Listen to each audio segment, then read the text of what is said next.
How's it going, guys? I'm your host Caravan Gaming. Welcome back to another Adventure Quest video, and for today's video I'm going to be going through with you guys the Entropy Scourge package. So this package came out a few months ago, but I only got it just recently because I needed tokens for the contest and also because there was a sale.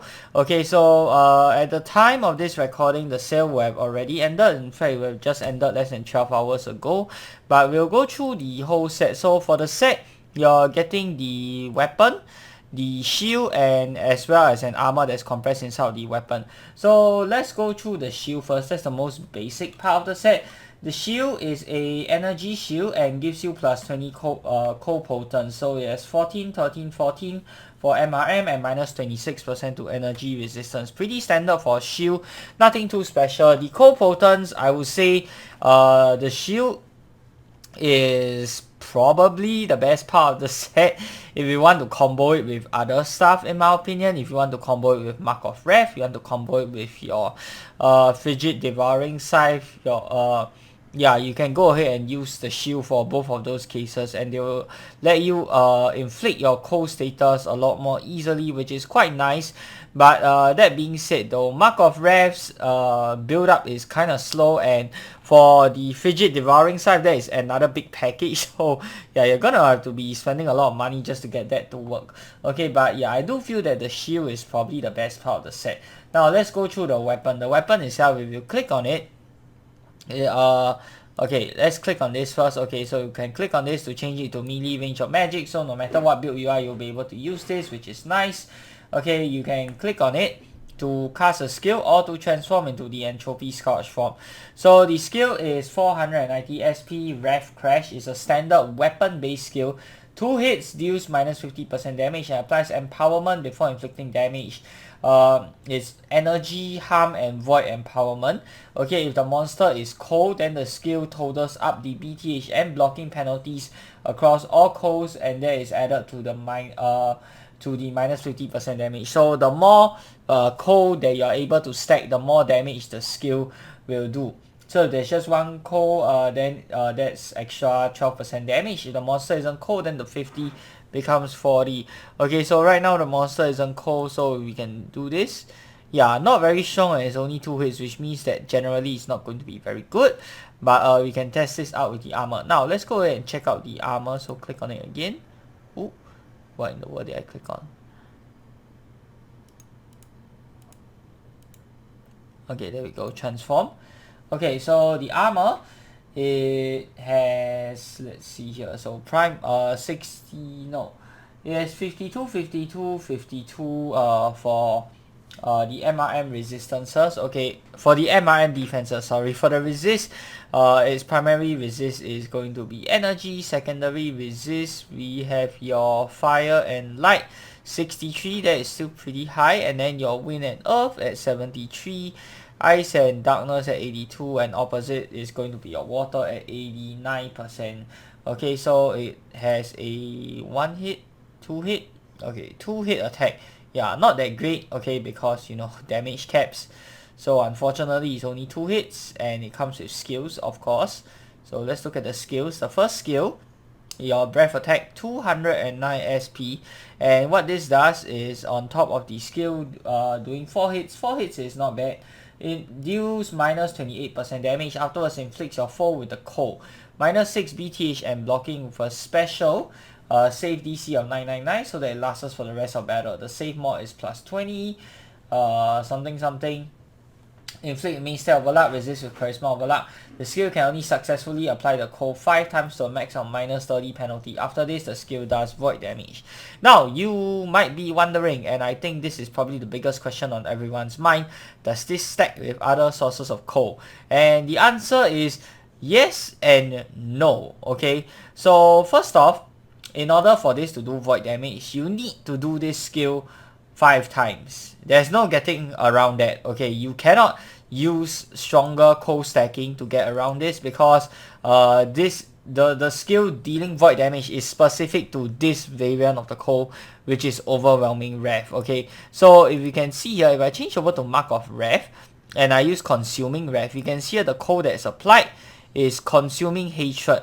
So that is a different type of cold from overwhelming rev. So that's why you are not able to go ahead and, you know, try and stack this cold a little bit faster in order to get your void skill faster. No, it doesn't work that way. And if I were to use Fidget Devouring Scythe skill, okay, so let's try and do this. So if I do Cold Blast, this is yet another form of cold. This is regular cold, it's just the cold. Okay, oh, it's not shown here, okay. And please let us see, please give us the ability to scroll through the status effects, damn it. Okay, so yeah, you can see here, let's start. Try that again. So if I do Cold Blast, you can see here, this is regular, the cold, and this is the strongest form of the cold that we have, the fastest stacking one, minus 26 for just one hit, that one tap of the skill, so that is very, very good. Okay, unfortunately, because all these three are basically the cold but different variants of it, you are unable to stack them together, at least for Entropy Scourge's armaments, okay? First skill. So yeah, you need to do the first skill 5 times in order to do void damage. You cannot avoid that. Okay, and that is assuming all 5 of your hits that you've done so far manage to inflict. Okay, if you don't manage to inflict, then yeah, you're going to spend longer than 5 turns just to unlock that void skill.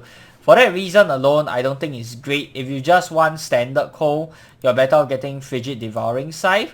Okay, to get the void damage, I think it's very counterintuitive because void damage is mainly used for nuking, and as nuking you want to front load your damage as much as possible, 5-6 turns in, assuming you land everything just to get void damage.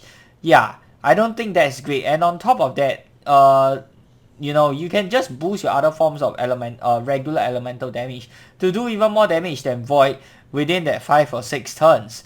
Okay, plus okay, after 5 turns of this, okay, this attack deals how much damage on average? Okay, about 400 to 500 damage on average. So after 5 to 6 turns, you're talking about 2,500 to like 3,000 damage unboosted, and assuming you don't get any lucky strikes. Okay, so 3,000 damage in just to unlock the void skill. The monster is either already dead or half dead or very close to dying. Okay, this is 100% resist. Okay, of course you can make the argument that, oh, maybe bosses, they might resist the status here and there, since it is affected by boss boost, which means bosses will have a higher chance of being able to resist this. And you're right in saying that, but you're going to have to stick inside of this armor and keep spamming that skill just to get it up to 5, just so you can unlock the void skill. Is that worth it? To me, it's not. Like, I think void is like super duper overrated inside of this game. Okay, like everybody thinks it's so good, but every single form of void damage that we've seen so far comes with some very, very heavy costs, okay, or like some very ridiculous costs that makes it almost impractical to use. Like, there's so little ways you can boost it, and in order to use it, you have so many different restrictions on it. So I just think that it's not going to be better than your standard elemental damage. Alright, second skill, Meteor Strike. Overcharged weapon-like skill, 250% baseline. 2 energy hits if the monster is cold, and the skill totals up the BTH and blocking penalties across all colds and gain that % bonus damage. So there's just one cold for minus 6 BTH and minus 6 blocking, that's plus 12% damage. If the monster isn't cold, then the skill takes minus 10% damage. So I think there is a cap here, even though they didn't mention anything about cap. Okay, the good thing about this skill is that it is affected by other sources of cold or other variants of cold. So your overwhelming rev and your regular, the cold status, will still boost this skill, which is very nice. But so what you can do, okay, in the most ideal situation, if you just want to go full out nuking, is Fidget Devouring Scythe, use your first skill, Cold Blast, and then switch back into this and use your Meteor Strike skill. If for some reason you want energy nuke after, you know, using ice, okay, that's very weird. Yeah, but that's the best use out of that, because that will the first use of Fidget Devouring Scythe Cold Blast skill will straight up give you like what, 26.5 each. That's like 52% extra damage already on the Meteor Strike skill just with one tap of that. So that's the best use out of it, but again, it's another token package, so you're gonna have to spend a lot of money in order to make the best use out of it. And then the third skill, Unbridled Wrath, okay, toggle, is a toggle. You pay 98 SP per turn to gain 6 blocking, and you deal damage when you block attacks, okay. If you're using this with the weapon and shield, you basically gain more damage each time you block, okay. So I'll just show you guys. And you also get a Berserk Lean, minus 15 BTH Lean. Good if you want to spam damage, but bad in the sense that there's a higher chance that you might miss. Okay, so you can see here 480.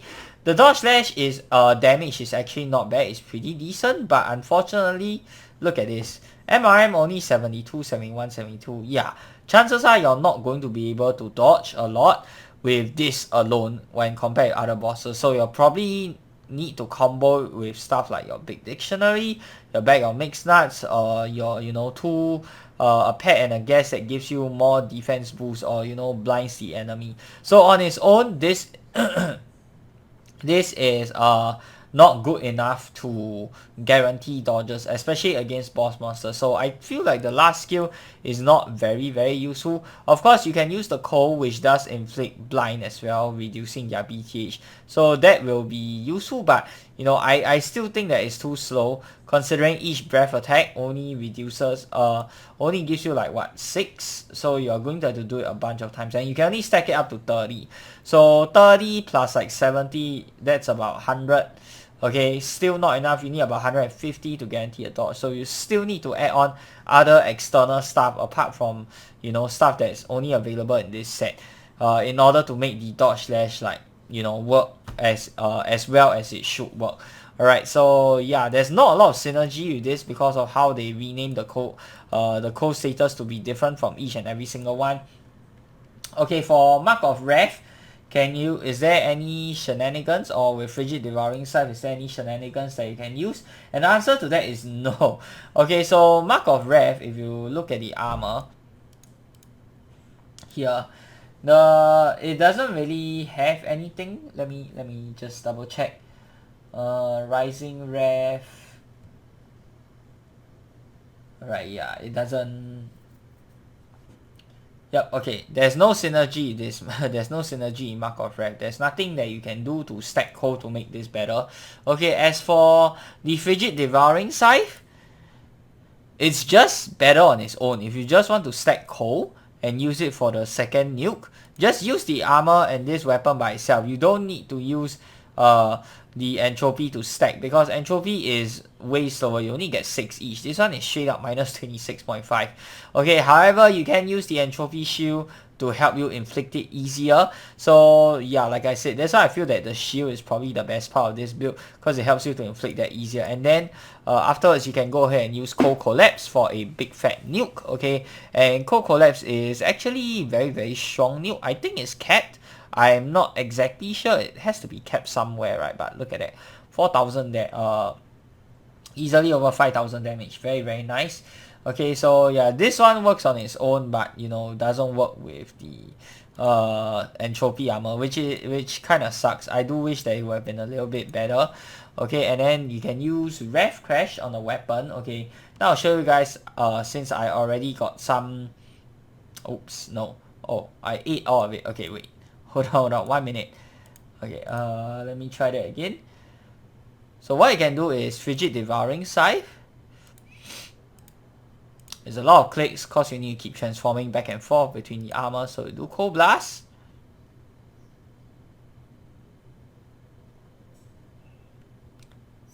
And then afterwards you use the weapon.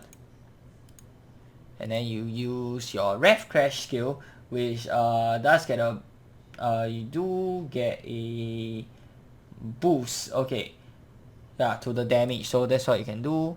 Boom, look at that.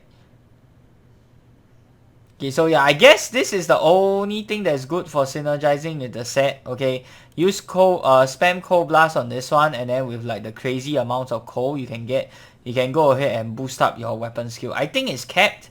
Okay, it's not really written in the info sub, so I'm pretty sure it is capped. So yeah, you can see the damage sort of plateaus off after a certain amount. You're not really getting like a crazy amount of damage. So yeah, it's not as good as it should be. All in all, I still don't think very highly of this set. If there's any other, you know, synergies that things that I have missed out, please do let me know down in the comment section below. But I think that's about it. We don't really have a lot of cool stuff inside the game. There's only like Mark of Wrath, which is free, Frigid Devouring Scythe, which is another package, and this package by itself. Yeah, the coal overall, I feel that it's a very powerful status because it's basically a blind as well as a death loss combined into one, which makes it good for Beastmasters because of the death loss, meaning your pets and guests will be able to hit it more easily, and the blind is of course good if you want to use for dodge slashing. Okay, but that being said, this on its own, it stacks too slowly, even if it is permanent, which is nice. But so you can, you know, if you're in a very long battle, you can ensure that you get minus 30 BTH and minus 30 blocking the monster, which is very powerful as a permanent effect. But you need to spend 5 or more turns in order to inflict that permanent effect. So yeah, I think the stacking is just too slow for my liking. So overall, I would rate this package probably like a 6 out of 10 on its own.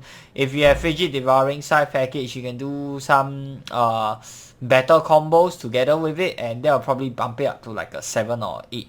Okay, because it allows you to nuke a lot faster with Frigid Devouring Scythe. Do I think this is a priority package to get? No, definitely not.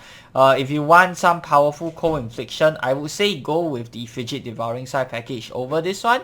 Okay, I think, is that the same price or is that cheaper? I think it's the same price as this. So yeah, between the two, I do think Frigid Devouring Scythe is the better package if you want to, you know, play with the cold. This one, the only thing that is great in this package, like I keep mentioning, is definitely the shield because it helps with the infliction rate. But apart from that, just not very fantastic. Alright, so that's my review and showcase of the Entropy Scourge package. Let me know what you guys think down in the comment section below. I will be showcasing the Arms of Karnax package in next week's video. So if you guys want to see that, then you definitely want to stay tuned. If you guys like today's video, be sure to give it a thumbs up. And of course, subscribe to this channel if you guys would like to see more of such future content. Till the next time, I'm your host, Korban Gaming. Peace out.